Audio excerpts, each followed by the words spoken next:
Hi everybody. Thank you very much, Steffi, and thank you very much for inviting me and us for just another amazing DLD event. I think that it deserves a lot of hands up to such a great event. Thank you very much.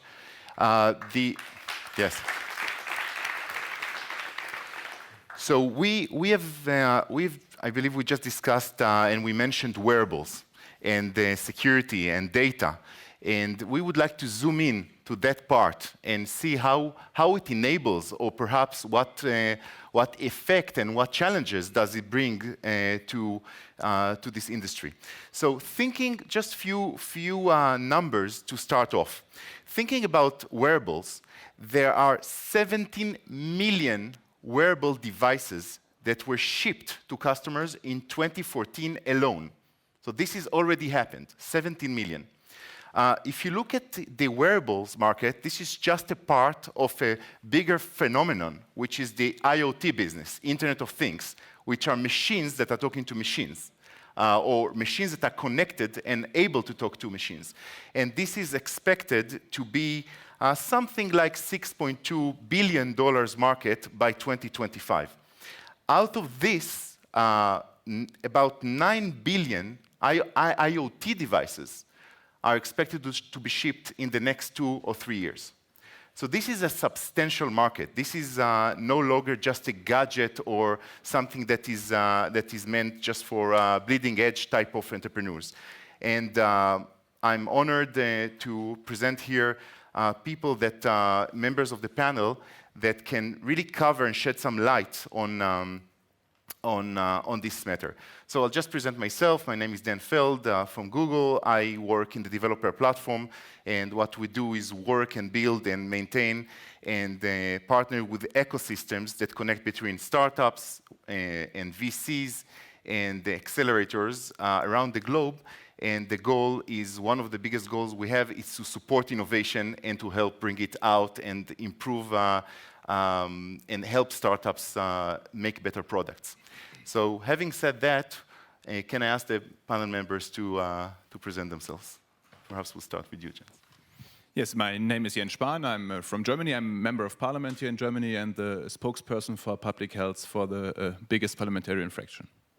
And looking at the wearables market, what type of interest or point of view would you say that you have? I'd say till 12 or 18 months ago, all these e-healths and wearables, all this stuff was not on our mind, in our radar. We didn't see it in public health policy.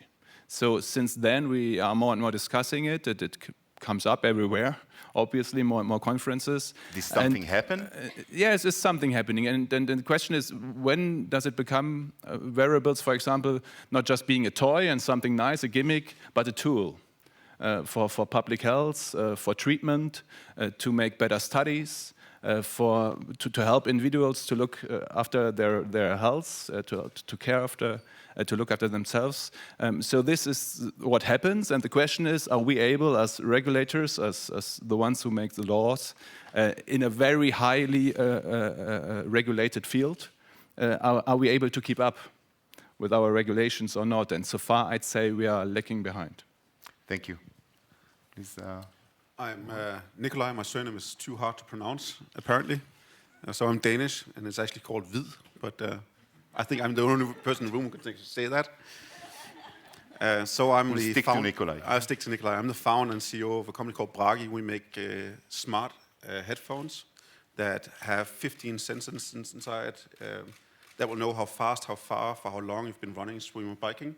But it can also be used for picking up the phone. So if you have connected to a phone, you just nod when you get a call, pick up the phone. If you look into the sky, it will tell you what the weather's going to be like. So it's a smart wearable. Very good, thank you. Yeah, my name is Joern Leogrande. I'm EVP for mobile services for a company called Wirecard. We are payment company actually that is doing a lot of NFC projects, for instance, for Deutsche Telekom, for Vodafone, for Orange. And for us, we moved in this wearable sphere. This was like an easy step if you have like mobile applications where you can pay with. And I think payment is like a key feature of a lot of new products in the field of wearables. If you look at Apple Watch and Apple Pay, if you look at Jawbone that integrated American Express, so there's a lot of movement here, and we try to cover as much of the market as we could. Thank you. Now, before we dive in to the first topic, would you be kind enough to raise your hand if you're wearing any type of wearable, meaning something that is actually connected to a battery? Anyone? Well, there is some room for improvement. I think there is definitely some room for improvement. And thank you. That's, so I would say about 20% raised their hands. Talking about that, so perhaps I will start with the elephant in the room. Wearables obviously generate and collect a lot of data about what we do. And that will get us or will result with more data and possibly more insights. That's pretty clear. What about privacy? What's your point of view about protecting the privacy of each one of us? There are some things that may help us, but there are some things that we would like to keep private. So I think privacy is hugely important. It's not just about collecting data, it's about collecting what you do. And if you look around, would you want your neighbor to know what you do? Would you want everyone else to know what you do? Would you like your government to know what you do? But not just what you're doing, but also what your intention is. So one of the big challenges that I have as a device manufacturer is to make sure that that data is private, it's yours, it's not mine, we're not doing corporate peeping, and also to ensure that the industry is thinking the same way, which it's not right now. So when you see some of the companies, they will tell you, it was really interesting seeing that there was an earthquake in San Francisco and that people woke up and it took them 45 minutes on average to get to sleep again. That might seem not very critical, but what if the company actually can predict what you want to do even before you did it and sell that to the highest bidder? And that's what we want to prevent. We want to use these devices for good, not for marketing purposes to get you to buy stuff that you don't need.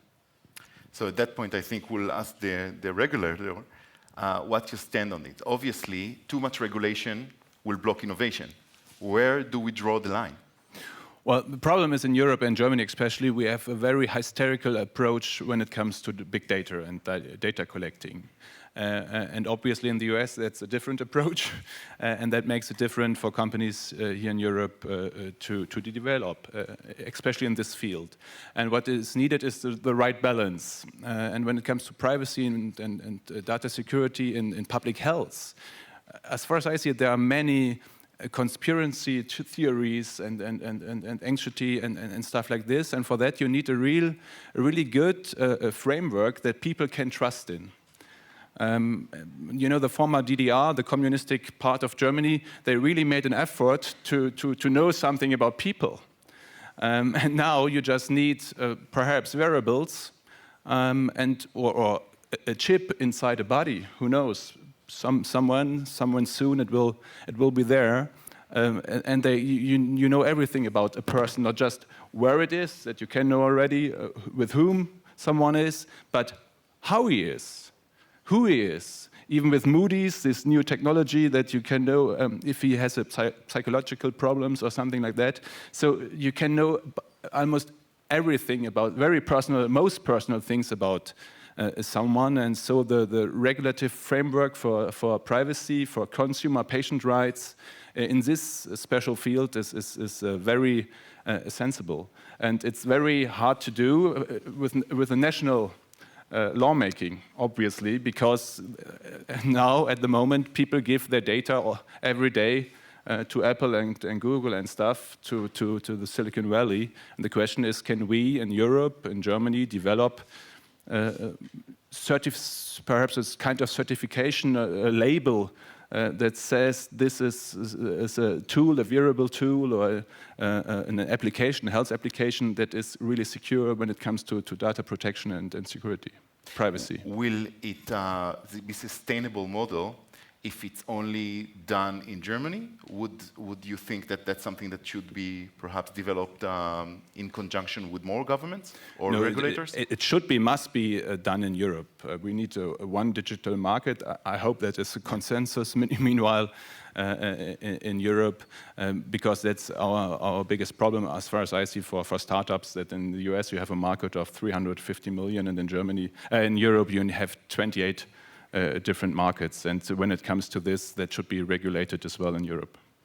So we heard the point of view of the regulator, and we heard the point of view of the guy that actually makes the device, and and from that point of view, Nikolaj says, "Hey, I'm generating the device that will give you the data. You do with it whatever you want, but we know that we need somebody to process it, unless the user will not be able to use it." What's your point of view as the service provider?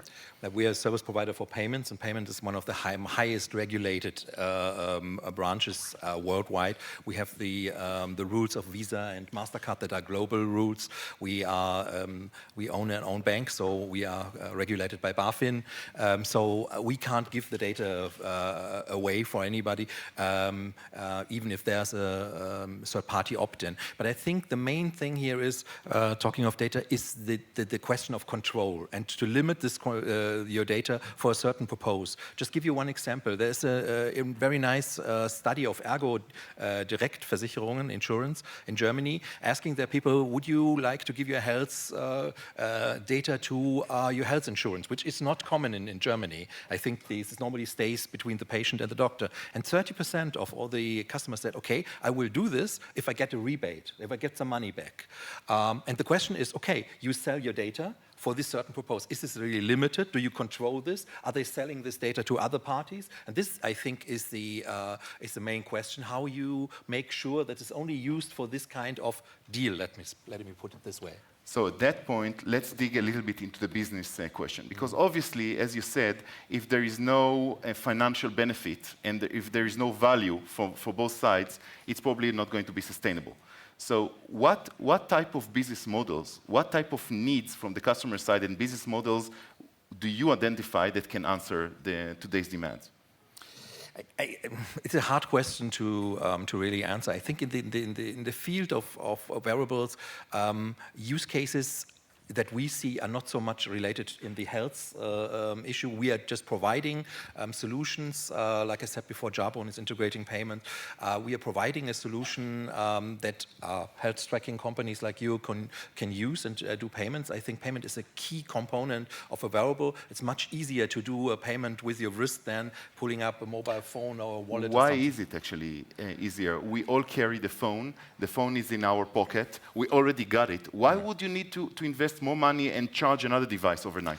I think the main thing is, if you take a look at stadiums, for instance, they are very much interested in more dumper bands. But to have it like on your wrist, you can perform much faster payments, and you can have ticketing also. And the combination of ticketing and payment, this is where the magic happens. I was in London a few weeks ago with a prototype of ours, and we were riding on the tube with this. And really to have the opportunity to take payments, to open gates, and have some information about, okay, you have to get up here at this station, navigation, information. And this is, I think this is a hub for any data that you need right on your hand. And to give you one more example, I was in Hong Kong a few months ago, and I was a few weeks ago, I was navigating with my Apple Watch. And normally when I navigate with my phone, I have to pick it up and just look at it all the time. But now that the watch is doing something very much intuitive, I was walking through the city like a local. And this is where I see the benefits. So getting closer to the eyes and to the attention of the user. One more thing that I learned from what you say, if I may, is that the fact that if you're solving the security problem, in the grade that payments need it, Yeah. then probably we can do many more things. For example, replace the paper tickets once and for all. Yes, exactly. That is what a lot of people try, and we will see in the future. We will see a lot of stadiums, closed infrastructures. We talked before about the Disney Magic Band. I think Disney invested like $1 billion in a band. The band in itself is not very spectacular. It has no display, nothing, but it has the ability to store like your tickets. You can perform payments with this, and you are tracked via Bluetooth Low Energy. And now, where the magic happens is people come in a restaurant and they were greeted like friends, like locals. Hey, you are here with your family, and this is, I think, it's nothing spectacular compared to an Apple Watch, but this is the direction that everything is happening now. Thank you, Nikolaj. From the point of view of somebody that generates the actual device. What I hear from many people is that using generic sensors like fit type of bands is nice, but you get rid of it very fast because it's just there to measure something and you need to maintain it and to charge, etc. People usually like to wear something that has value. It's nice, it shows the time, it has some added value other than just measuring something. What's your point of view in terms of user experience? So when you create user experience, it's not just the function of the product, it's catering to emotional, social, and functional aspects. So the emotional one is that you like it. The social one is that how others perceive you when you use it. And then the functional one is what it does for you. And with a lot of wearables, the emotional, social aspect has been forgotten. It's completely gone. And if we take something like Google Glass, it very fast became someone wearing a glass hole, and socially not acceptable. And I think in the wearable space we have to deal with that a lot. The other part of it is that if we try to create something that no one has ever tried before, we're making a device that people will use for a few months but really don't get. So we need to cater to what are called primary use cases, stuff we do anyways. So the headphones we make are awesome headphones. They don't have cables. They play 1,000 songs without a phone.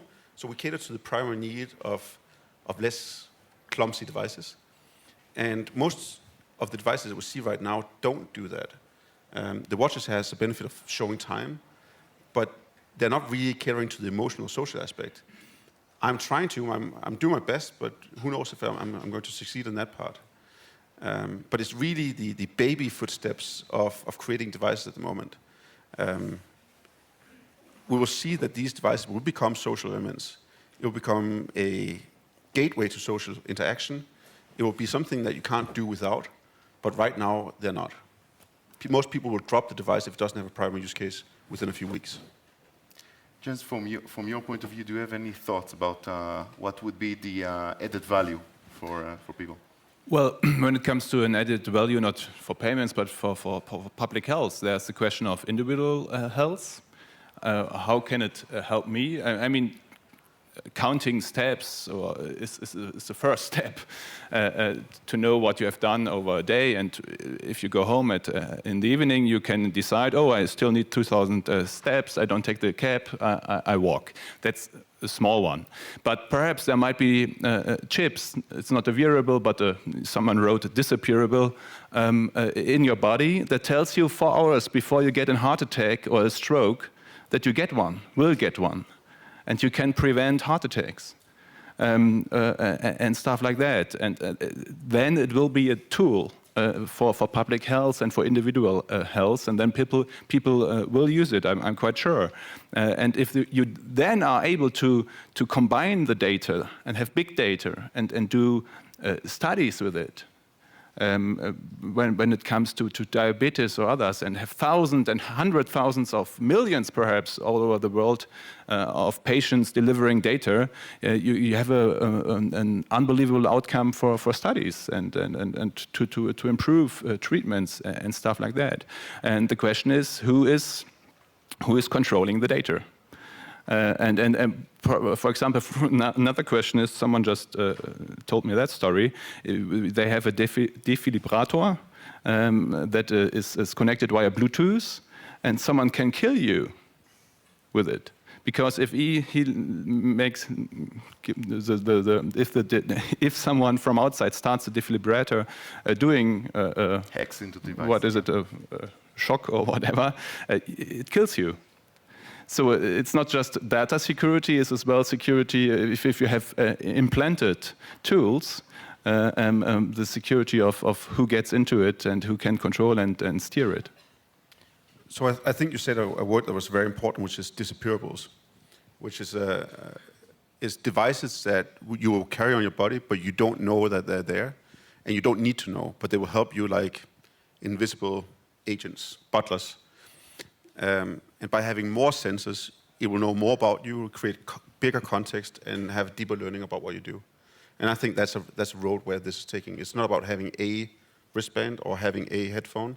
It's about having a number of devices on your body. You never have to charge them, you never have to do anything with them, and they will help you throughout the day. So this type of wearables, from what I just hear, have the potential actually to change behavior, to change the way we see ourselves, to put a mirror in front of us and change what we do in terms of health, in terms of exercising, in terms of what we eat.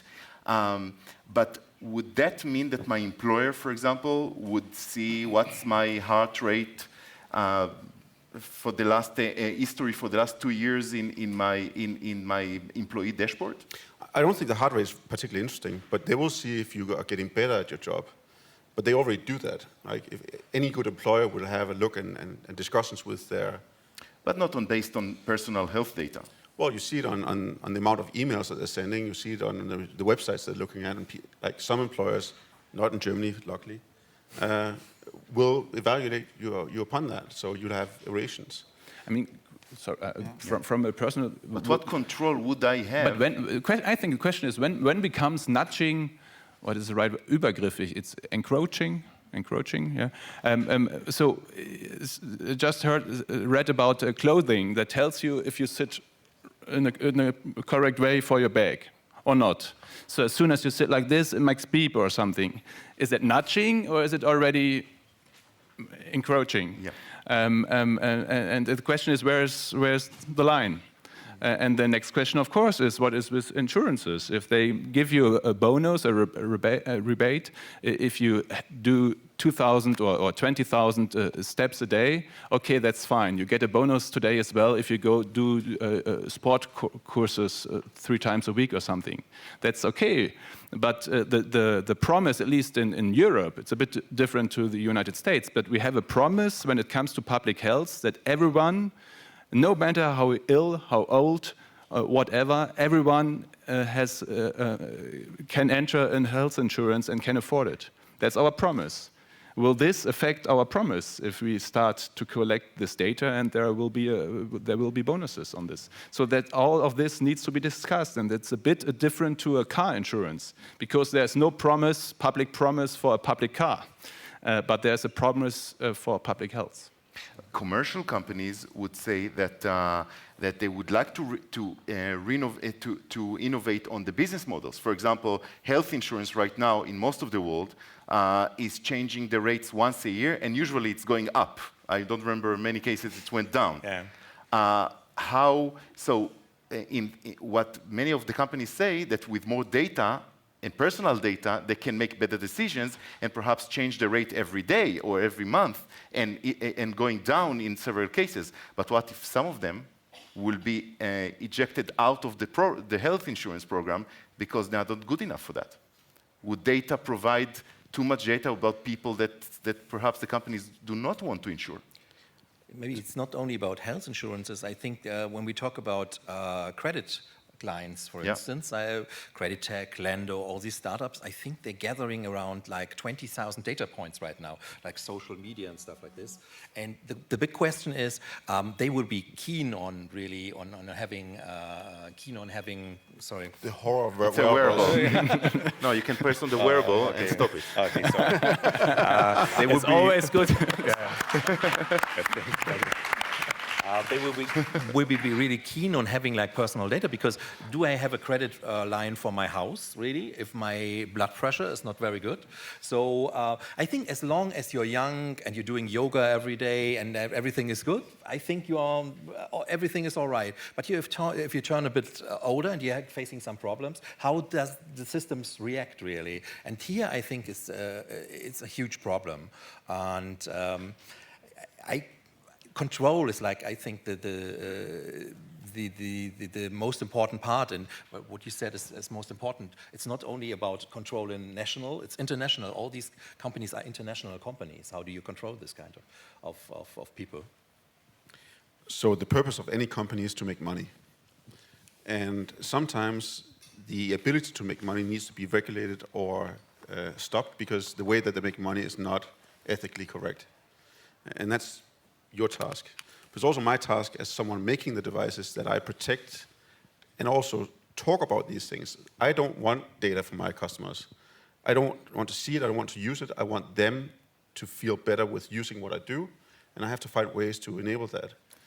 And at the end, it's going to be regulators and customers who decide what companies do. So if you support someone who will know everything about you, will pick your entire life apart and provide you with that kind of stuff, it's your choice. So regulators and customers. Aren't we in a way hiding our or burying our head in the sand here? If you look at cars and cars insurance, which is one of the, I think, business models that apply here, computers and networks and sensors in cars were installed 25 years ago at least. And it's the same protocols today. So I think that today you can properly buy a device for $3 and connect and get to the data yourself. And 25 years ago, you had to go to the car dealership and connect a huge machine and extract the data. But they still had the data, and they probably collected the data. And they did with it things that we don't even know. Or maybe some of the car manufacturers didn't tell you that there is a problem with the car. So today it's more exposed. But I think that the question is, the data is here, but now it's more democratized. Do we want to still look at regulating it only on the country level, or it's time to understand that data is data and processing, and the need of the customer is more global? Well, there's a big difference between cars and personal health, I'd say. It's much more sensitive, the data that you collect, much more personal. The most personal information actually you can get, someone's stool or something, what I don't know. So the question is, I think it really needs another level of regulation. So the question is, on which level? I don't know if we can get a worldwide regulation. I think that might be done somewhere in the next 100 years, the United Nations, whatever. But so far we have to deal with Europe. And there's still Apple and Google, and people are giving their information to them every day. And the question is, we can't forbid that, but can we offer, and that's what we try to develop here in Germany and perhaps then in Europe, can we offer a kind of certification? Certified products, applications, where a consumer, a patient can be sure that some levels, some rules of data security, of privacy are kept. And I think that's the way to do it, because we can't regulate just in a very small way. We can't regulate Amazon, Facebook, Google from Europe. That's our problem since 4 years now. On the other hand, you're speaking of cars and of data, but there is a nice technology. They have invented a sticker that you put on the window of your car, and then now they're gathering data about the way you drive. Are you driving too fast? Are you and then they measure this for your car insurance. Okay, maybe this kind of data was there years ago, but now we have the ability, the tools, to really create something with the data.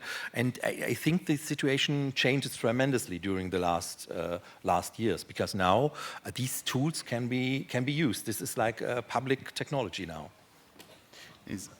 Perhaps let's stick with the banking question for a second.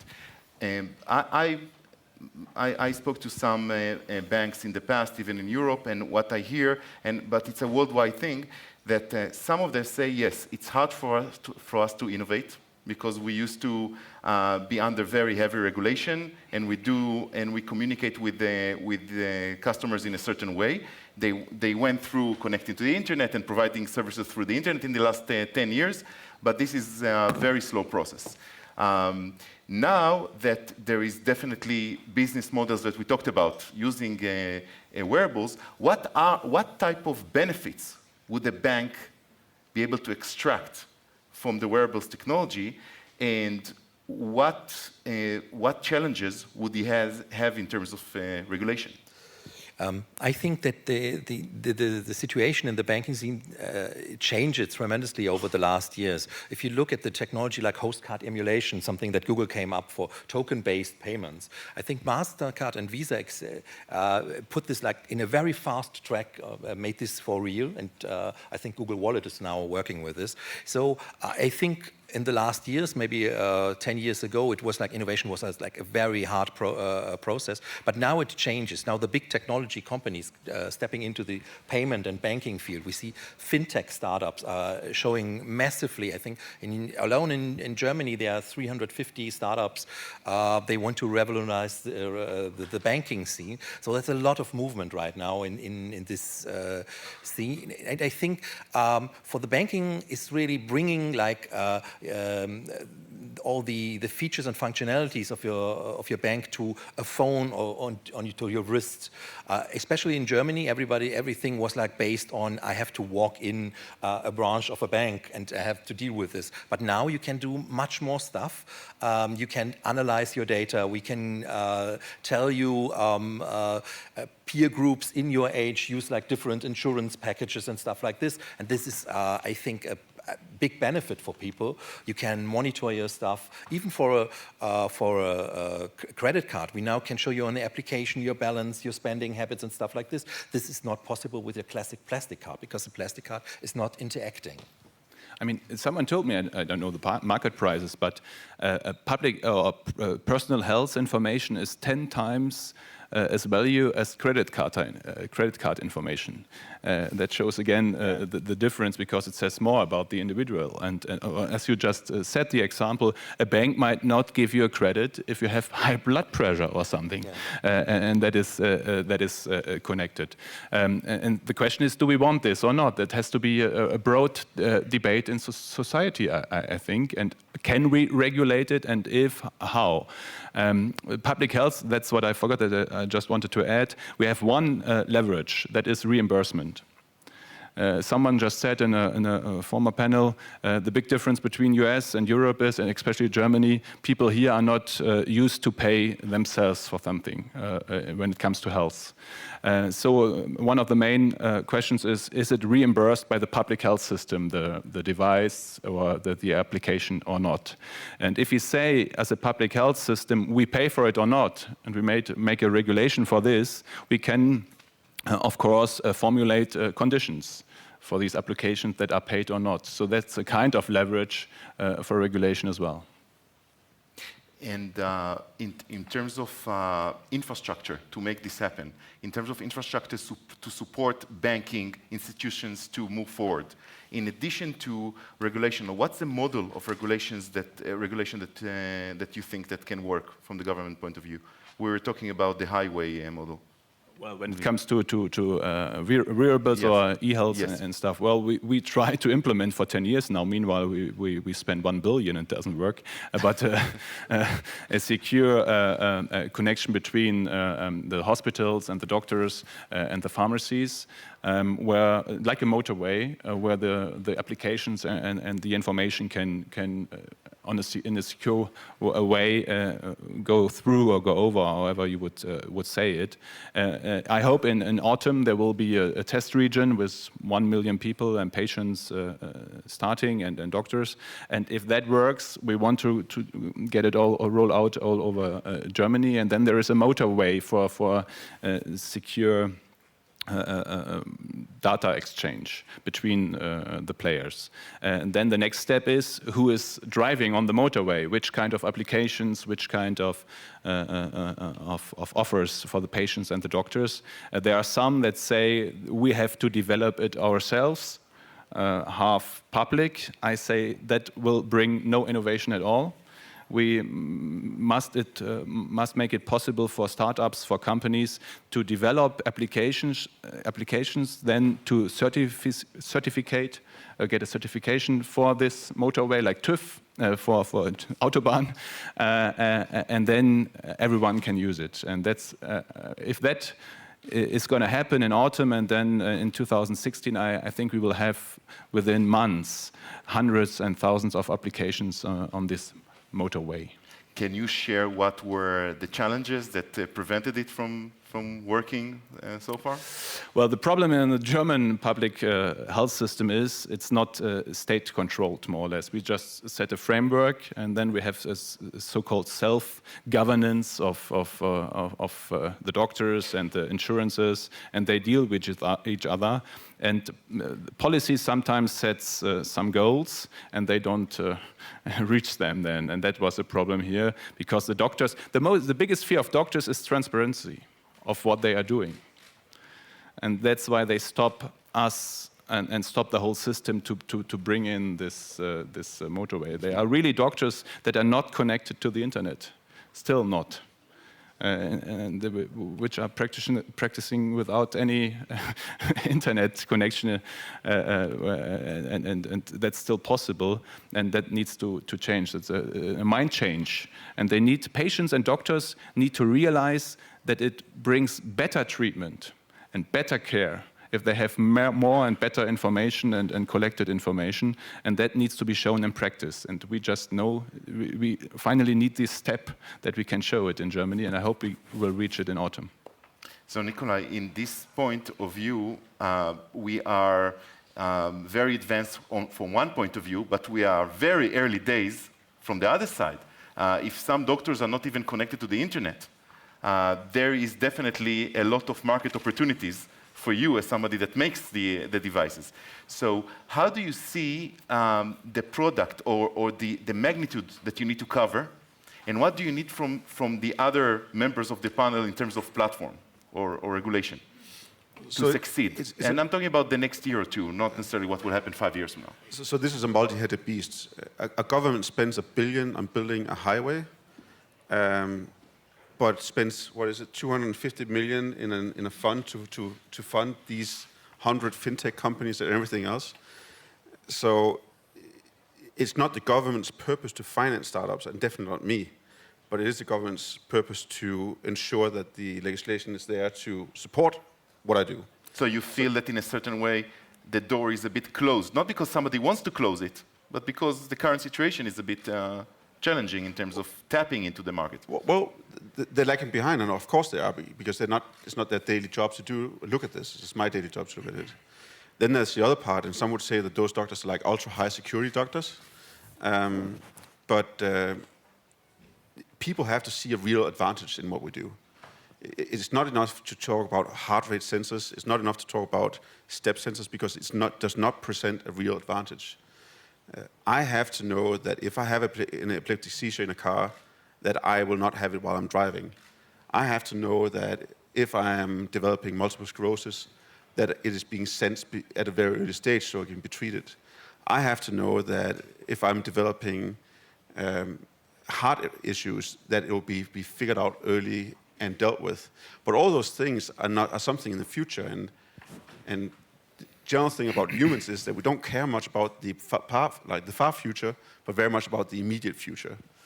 So what bridge can we build between you, that you know how to do many of it today, right? And the customer that you said yourself that many of them are actually ready to dive in if there is a financial benefit or other value. What can be done today that will not necessarily hit the current regulation or technological issues?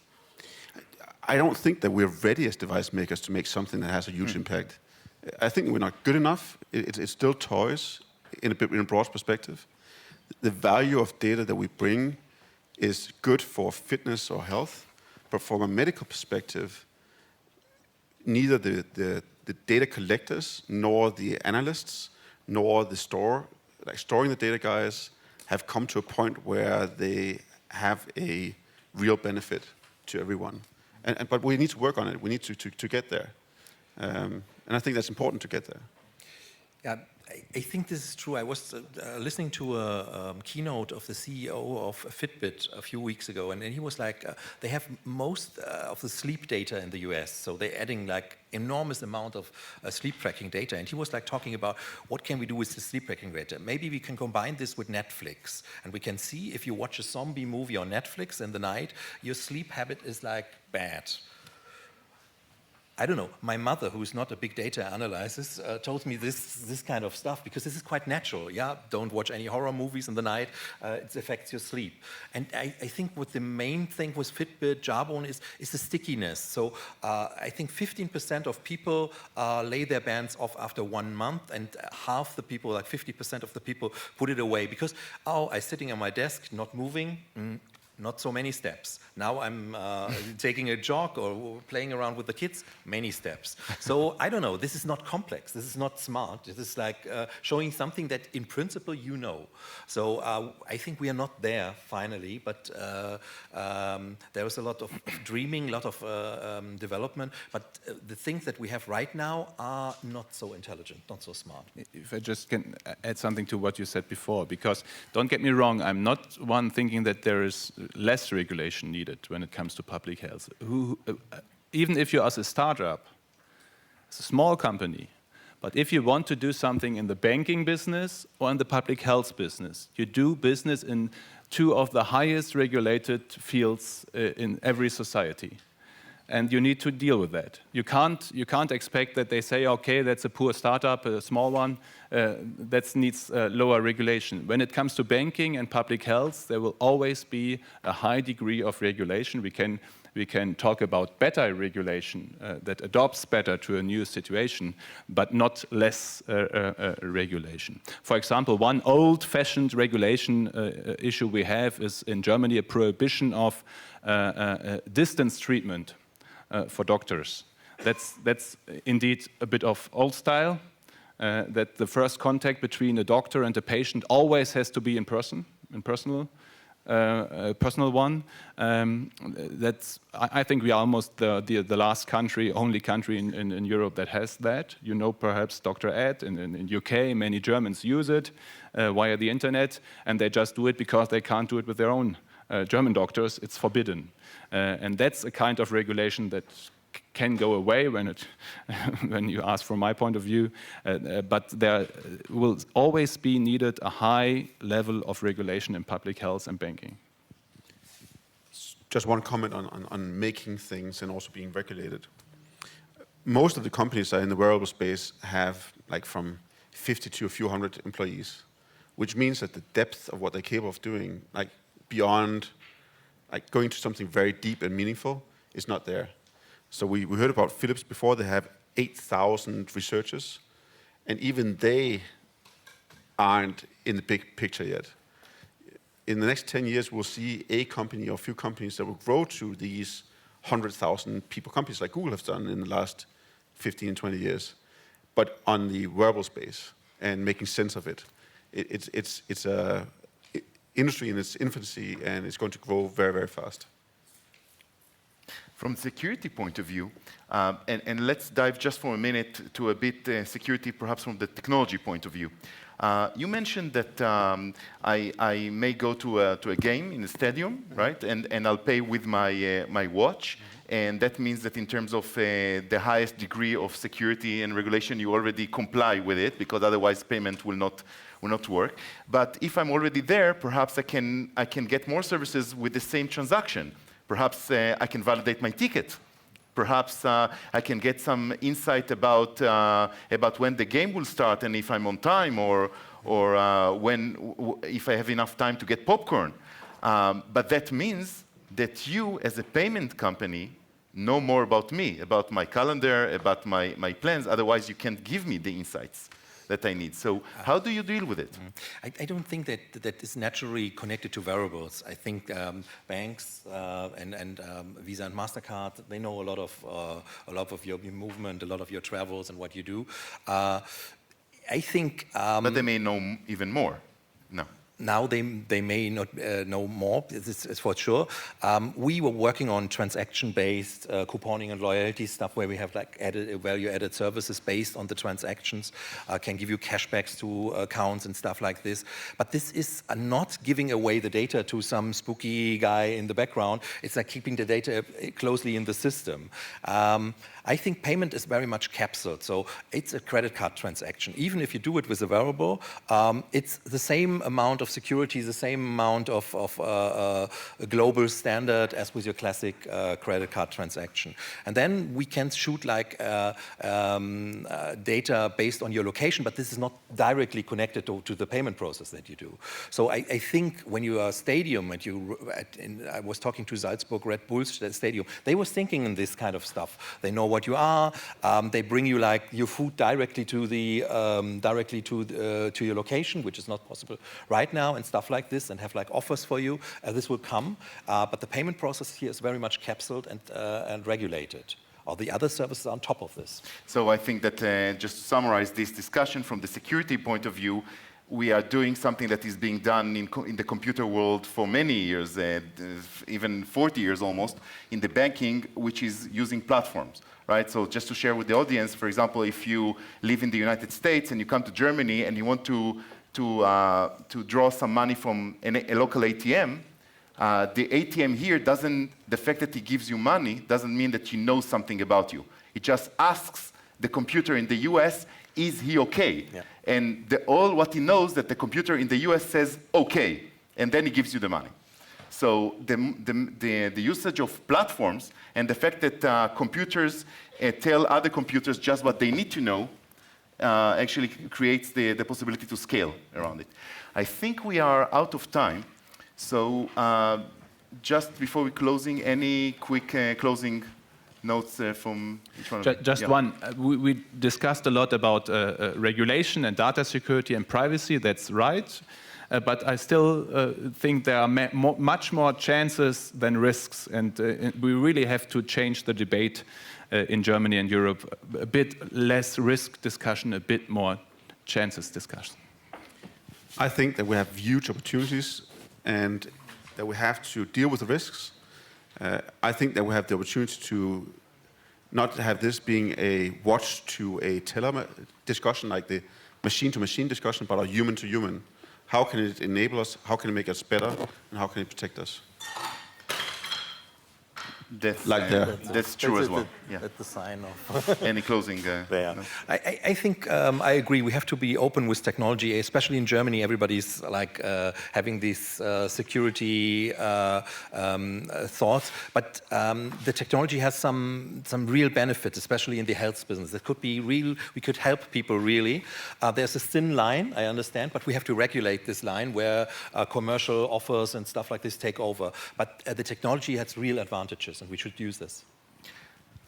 So just to close for my part, I think that we understand that this is early days. So the 20% of you that have wearables are actually more than the average in terms of being still in the early days and having gadgets that are giving us basic data. However, with all the fact that this is highly regulated and should be a very standardized area, there's tons of innovation and startups that are working very hard to disrupt both the health insurance and the banking spaces. And I would believe that the big companies know that, and they're starting to believe that they would like to move forward as well. Because we are not living in a time that we can just stand still and wait for regulation to do its thing. I think that the pressure comes from all directions, and perhaps that's the best hope for the future and for innovation to come. Thank you very much to the panel members, and thank you, audience, for sticking with us. Thanks a lot.